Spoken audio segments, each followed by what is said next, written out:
আখিরাত, পরকাল বিশ্বাস করেন এক মুমিনের জীবনের সবচেয়ে বড় সম্পদ। এক মুমিন যদি আখিরাতের বাঁধন থেকে ছুটে যায়, তার ঈমানের কিছুই আর থাকে না,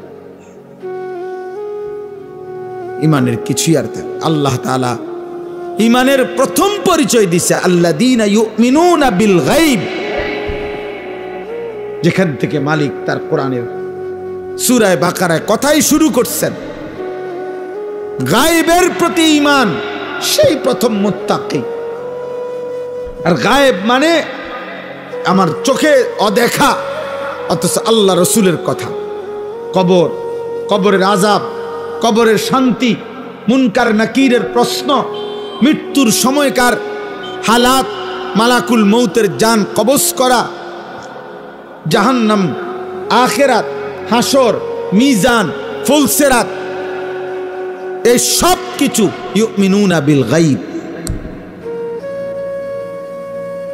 আল্লাহ তাআলা বলেন এটা যার মধ্যে আছে সেই মুত্তাকি, সেই মুমিন। তাহলে ঈমানের প্রথম সম্পদ, ঈমানের প্রথম নিয়ামত আমার রব যা বলেছেন, যদি আমি নাও দেখি, নাও শুনি, নাও বুঝি, আমার কল্পনায়ও যদি না আসে, তারপরেও বিনা শব্দে, বিনা বাক্যে শতভাগ মেনে নেওয়া আখিরাত। তবে আখিরাত ভুলে গেলে মুমিন থাকে না, আখিরাত ভুলে গেলে মুমিন থাকে না, আখিরাত বুঝে না ধরলে মুমিন থাকে না, আখিরাত ভুলে গেলে ঈমান থাকে না। আল্লাহ আমাদেরকে আখিরাতের ফিকির দান করে, কবরের ফিকির দান করে। দোস্ত আমার, বাপ আমার, কোরআনুল কারীমের মধ্যে আল্লাহ তাআলা বলছে ওয়াজাআত সাকরাতুল মাউত বিল হক যালিকা মা কুনতা মিনহু তাহিদ। আমার বান্দা শোনো, সত্য সত্যই একদিন মৃত্যুর যন্ত্রণা আসবে, যে মৃত্যু থেকে তুমি বারবার পলায়ন করেছি। প্রতিবারই সর্দি কাশি হইছে, রোগ ব্যাধি হইছে, হালকা পাতলা অ্যাক্সিডেন্ট হইছে, দৌড় দিয়া ডাক্তারের কাছে চলে গেছো, ওষুধ দিছে, চিকিৎসা দিছে, ব্যান্ডেজ করে দিছে, ভালো হয়ে গেছো। তুমি মনে করছো এইভাবে তুমি যেহেতু মরতেছো না, আর কোনোদিন মরবা না। না বান্দা, রোগে না বারবার আসে, মাথা ব্যথা বারবার হয়, মৃত্যু বারবার হয় না। মৃত্যু একবারই হয়, আর সেটা একবার দিলে আর কোনোদিন কাউকে আমি দ্বিতীয়বার ফেরত দিই।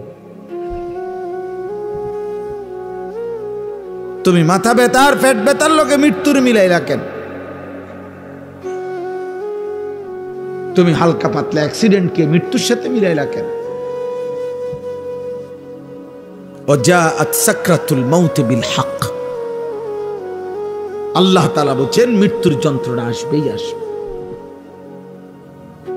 বাবা, মালাকুল মউত আজরাইল জান কবজ করার আগে মানুষের মৃত্যু যন্ত্রণা শুরু হয়। প্রথম সাকরাতুল মউত বলে এটাকে।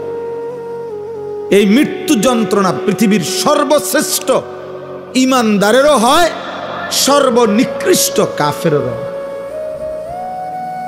আমাদের প্রিয় নবী সাল্লাল্লাহু আলাইহি ওয়াসাল্লাম থেকে শুরু করে সমস্ত আম্বিয়াদেরও, আউলিয়াদেরও, সাহাবাদেরও মৃত্যুর যন্ত্রণা ছিল, সমস্ত বেঈমান কাফেরদেরও মৃত্যু যন্ত্রণা ছিল। বাকি অনুভূতি ভিন্ন, যন্ত্রণা বরাবর আছে সবার, কিন্তু অনুভূতিটা ভিন্ন। ঈমানদার যখন মৃত্যু যন্ত্রণা শুরু হয়, তার দিল খুশি হয়ে যায়, সে ভাবে আমার রবের মুলাকাত, আমার বন্ধুর মুলাকাতের সময় হয়ে গেছে। বেঈমান নাফরমান পাপী মৃত্যু যন্ত্রণার মুহূর্তে পাগল হয়ে যায়, অস্থির হয়ে যায়, অস্থির হয়ে যায়। তাফসীরের মধ্যে আছে 900 বছর যদি সুখের সাগরে কেউ ভাসে, কোনদিন 1 সেকেন্ডের জন্য দুঃখ যন্ত্রণা বেদনা পায় নাই, একটা মিনিট, 900 বছরে যে কোনদিন কাঁটার আঘাতও সয় নাই, 1 ফোঁটা চোখের পানিও পড়ে নাই, কিন্তু আল্লাহর নাফরমানি করছে। আমি নিজে তাফসীরে পড়ছি, খোদার কসম, আল্লাহ তাফসীরে লিখছে মৃত্যু যন্ত্রণার প্রথম সেকেন্ডে 900 বছরের সুখ ওই নাফরমান ভুলে যাবে।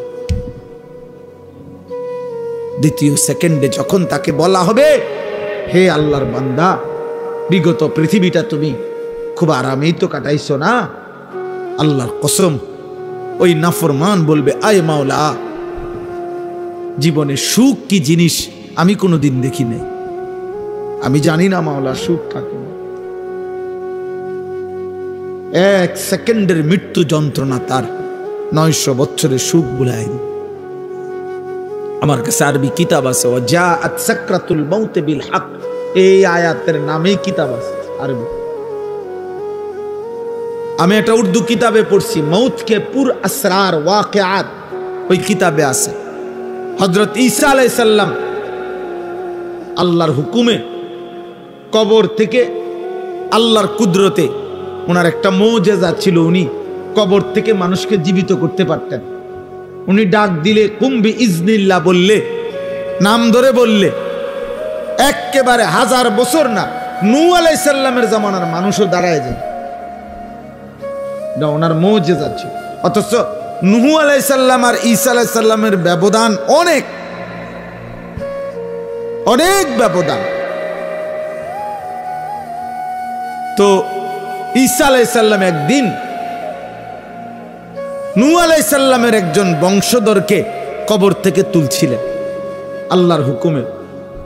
তো নূহ আলাইহিস সালাম ওনাকে জিজ্ঞেস করছেন, আপনি এই দুনিয়ায় কতদিন হায়াত পাইছেন? উনি বলছে 450 বছর। তো উনি বললেন, ঈসা আলাইহিস সালাম বললেন, হে নূহ নবীর বংশধর, আমি যতটুকু জানি নূহ নবীর আমলে উনার বংশধররা তাদের চুল দাড়ি মৃত্যু পর্যন্ত সাদা হতো না, এটা তাফসিরে আছে। ইব্রাহিম আলাইহিস সালামের আগে কারো চুল দাড়ি সাদা হতো না মৃত্যু পর্যন্ত, যত বুড়াই হইতো।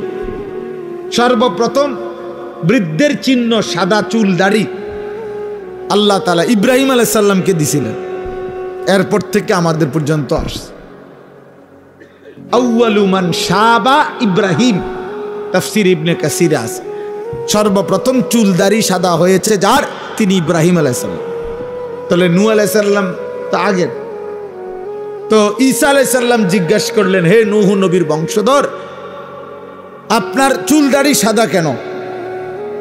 উনি বলছেন, হে নবী ঈসা, আল্লাহর কসম 450 বছরে কোনোদিন আমার চুল দাড়ি সাদা ছিল না, কিন্তু মালাকুল মউত আজরাইল যখন আমার জান কবজ করে, জান কবজের ওই 1 মিনিটে, ওই 30 সেকেন্ডে আমার 450 বছরের কালো চুল দাড়ি সাদা হয়ে গেছে। জান কবজের ওই 30 সেকেন্ডের যন্ত্রণায়।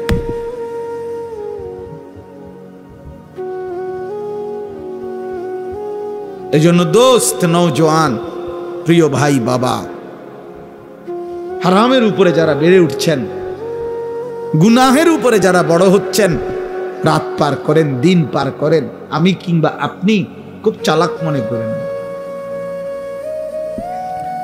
নিজেকে খুব বুদ্ধিমান মনে করেন না, খুব বুদ্ধিমান মনে করেন, খুব বুদ্ধিমান মনে করেন না। এই পৃথিবীর কেউ হয়তো বাধা দিতে পারে নাই, রব ছাড়বে না, আল্লাহ ছাড়বে না। কোরআনুল কারীমের মধ্যে আছে, আল্লাহ তাআলা বলছেন, সুম্মা লাতুসআলুন্না ইয়াওমা ইদিন আনিন নাঈম, আমার বান্দা, আমি কিন্তু আমার দেওয়া প্রত্যেকটা নিয়ামত একটা একটা করে জিজ্ঞেস করব, আমি ছাড়ব না। আমার প্রতিটা নিঃশ্বাসের হুকুম হিসাব দিতে হবে, আমার প্রতিটা চোখের পলকের হিসাব দিতে হবে, আমি আল্লাহর দেওয়া প্রতি সেকেন্ডের হিসাব বান্দা তুমি আমাকে দিতে হবে। তাফসীরের মধ্যে আছে, হযরত ওমর রাদিয়াল্লাহু তাআলা আনহু একদিন 3 দিন ক্ষুধার্ত থাকার পরে নবীজির সামনে 2টা খেজুর আর একটু পানি পান করছেন, 3 দিনের ক্ষুধার্ত থাকার পর। এই আয়াতের তাফসীরের মধ্যে আছে, আল্লাহর নবী সাল্লাল্লাহু আলাইহি সাল্লাম বলেন, ওমর, ওয়াল্লাহি লা তুসআলু আন হাযান নাঈম, আল্লাহর কসম ওমর, আখিরাতে তোমাকে আল্লাহর এই নিয়ামত 2টা খেজুর এবং এটুকু পানির হিসাব আল্লাহর কাছে দিতে হবে। হযরত ওমর চিৎকার দিয়া কাঁদা দিছেন, আর বলছেন রব আয় ইয়া রাসূলুল্লাহ, আমার রবের কাছে আমি 3 দিনের ক্ষুধার্ত থাইকা এই 2টা খেজুর মাত্র মুখে দিলাম আর একটু পানির মুখে দিলাম, এইটার হিসাবও দিতে হবে? আল্লাহর নবী বলেন ওয়াল্লাহি লা তুসআলু, আল্লাহর কসম ওমর, হিসাব দিতে হবে, হিসাব দিতে হবে, হিসাব দিতে।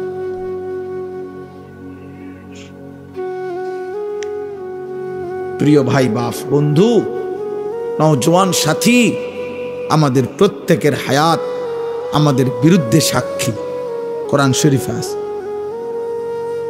আমাদের প্রত্যেকের হায়াত, জীবন, সময়, যাকে আল্লাহ যেটুকু হায়াত দিছেন, খোদার কসম কিয়ামতের দিন আল্লাহ তাআলা আমাদের হায়াত আমাদের বিরুদ্ধে সাক্ষ্য হিসাবে আল্লাহ প্রমাণ দিবেন, পেশ করবেন। বান্দা যখন বলবে আল্লাহ রব্বানা আখরিজনা না'মাল সালিহান গায়রাল্লাযী কুন্না না'মাল, আল্লাহ